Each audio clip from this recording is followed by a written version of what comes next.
भोपाल के बहुचर्चित Tushar Sharma death case में आज का दिन बेहद अहम है। सुप्रीम कोर्ट, हाई कोर्ट और जिला अदालत तीनों जगह सुनवाई के बीच तुषार के पिता नवनिधि शर्मा ने बड़ा बयान दिया और कहा कि मुख्य न्यायाधीश द्वारा मामले का संज्ञान लिया जाना न्याय व्यवस्था में लोगों के भरोसे को मजबूत करेगा। नवनिधि शर्मा ने आरोप लगाया कि केस में शुरुआत से सबूतों से छेड़छाड़ हुई।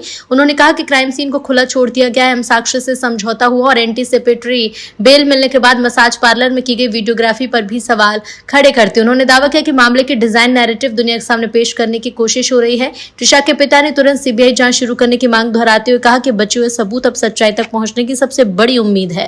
जी, बहुत अच्छा कदम है और बहुत बहुत धन्यवाद। जैसे मैंने कल कहा था, सभी मीडिया भाइयों का सभी बहुत कोटि कोटि नमन सीजीआई को, जिन्होंने संज्ञान लिया। इस केस को एक नजीर सेट करेगा, एग्जाम्पल सेट करेगा, न्याय व्यवस्था में लोगों का विश्वास बढ़ेगा।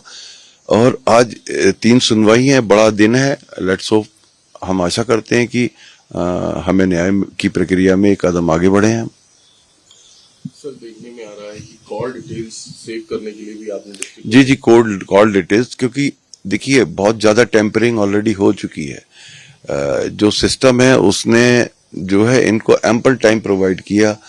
एक क्राइम साइट को पूरा खुला छोड़ा गया, पूरा टेम्परिंग के लिए पूरा एविडेंस किया। आपने देखिए एंटीसिपेटरी बेल के बाद भी अपने मसाज पार्लर पे इनके वकील गए और वीडियोग्राफी लेके आए। ये एक बहुत बड़ा जो है टेम्परिंग है। आप बहुत सारे एविडेंस आप क्रिएट कर रहे हो, आप अपने अकॉर्डिंगली सारी चीजें सेट करना चाहते हो, उनको सारी चीज दिखाना चाहते हो।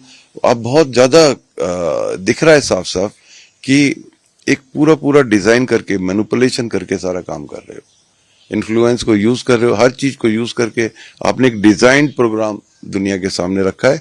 मुझे उम्मीद है कि मेरी जांच एजेंसी पे मुझे भरोसा है कि इस डिजाइन को वो एक्सपोज करके रहेंगी और सच्चाई बाहर आएगी। सीबीआई को सर केस हैंडओवर कर लेना चाहिए।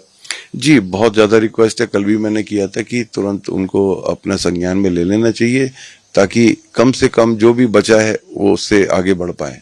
सर, एसआईटी में एक इंस्पेक्टर है, उनको हटाने की आप लोग मांग कर रहे हैं। जी, हमने तो एसआईटी की मांग ही नहीं स्वीकार करी ना। एसआईटी तो अब सीबीआई गठित करेगी, हमने तो कभी नहीं बोला। एसआईटी तो इन्होंने सुओ मोटो करके अपने संज्ञान से, इनकी एक प्रोसेस है। कोई इस तरीके के केस आता है तो पुलिस अपना पहली कार्रवाई करती है। उस एसआईटी से हमारा कोई लेना देना नहीं है। हाँ, उसमें एक टीआई थी जिनको हटाने के लिए आपके वकील ने भी बोला है नहीं, हमारे वकील ने नहीं बोला है हटाने के लिए। ये प्रशासनिक कार्रवाई है। ये प्रशासन एक व्यक्ति को विक्टिम बना करके अपनी बहुत सारी चीजों को ढकना चाहता है।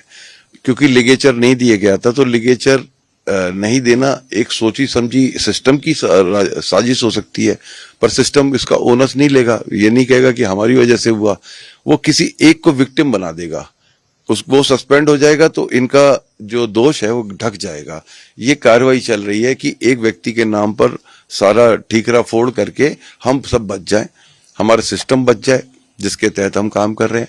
एक व्यक्ति को महकमा ही खुद ही टारगेट बना रहा है। इसमें ना हमारा कोई लेना देना है, ना हमारे वकील का कोई लेना देना।